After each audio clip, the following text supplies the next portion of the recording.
Sempat buron setahun lebih, Binarto tersangka penganiayaan yang korbannya seorang pengemudi ojek daring ini tertangkap unit pidana umum Polrestabes Palembang.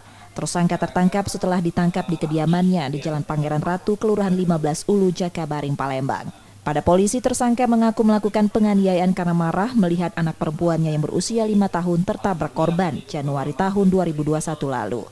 Setelah menganiaya korban menggunakan cutter yang membuat jari jempol korban nyaris putus, tersangka melarikan diri ke sejumlah kota sebelum akhirnya kembali ke rumahnya. Untuk korban sendiri,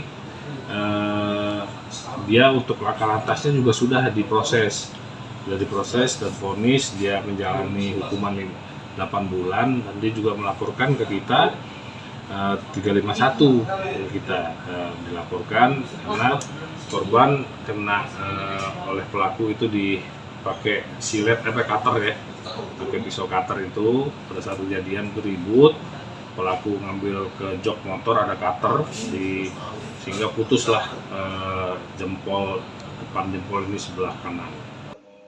Karena hal itu tersangka terancam hukuman 5 tahun penjara. Yudi Kiswanto, Kompas TV, Palembang, Sumatera Selatan.